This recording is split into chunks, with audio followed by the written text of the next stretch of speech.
groovy.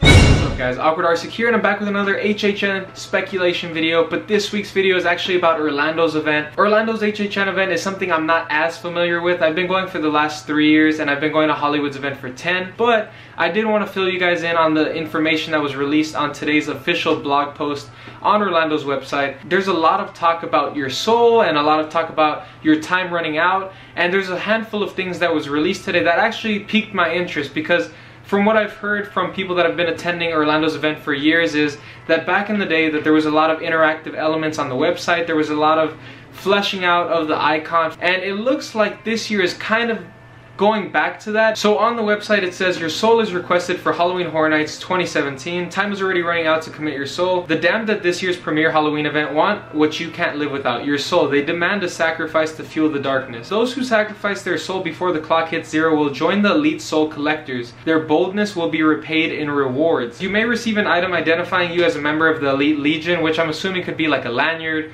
or a wristband of some sort. You will have an opportunity to be a part of the Soul Collector social media meetup. Your soul will be weighed and evaluated in consideration for additional rewards leading up to and throughout the event. Another piece of information we got on the website, and it's the most exciting, is a full HHN reveal date. There's a countdown on the website that says 34 days. Our full HHN reveal for Orlando's event is going to be on August 3rd. Even though the full release isn't until August 3rd, we will be seeing some IP property mazes announced these next couple of weeks. I believe it's 3 more for Orlando. Then on August 3rd, we'll be getting the scare zones, the original mazes, and the shows. With that said, I'm going to give another shout out to HHN Mannix, because I've been getting some of this information from his Twitter, so if you want to check it out, I'll link it down below. Especially with this kind of code name or these little hints thrown in the website, I'm not good at that, but he's been posting stuff on Twitter that I find fascinating, so let me share a couple of those things with you. Title on the actual website has 8 candles, 5 of them being lit, and the 5 lit candles implies the 5 intellectual property mazes, which means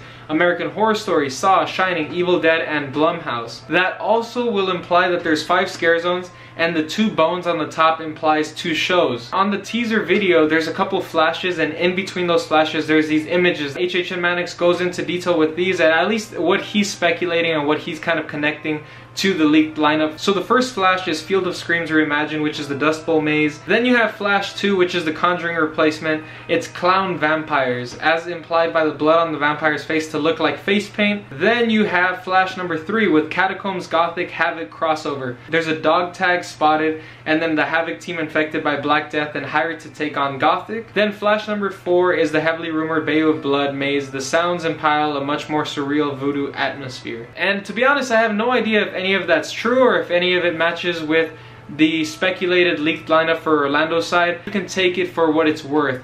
It could be true, it could be completely wrong, but I want to know what you guys think. So are you excited? Well, of course you're excited for the reveal, but are you excited for this soul type theme and maybe the potential of a Grim Reaper icon or a Lady of Death from what they're talking about in the forums? Or would you rather just see it based off of IP properties like Hollywood? I know most people in Orlando like icons, but at the same time, the complaint I kind of hear more often than not is that these icons aren't fully fleshed out. Let me know in the comment section down below if you guys enjoyed this HHN update. Subscribe to the channel, like the video, share the video, and I'll see you guys next week. Have a good one. Bye.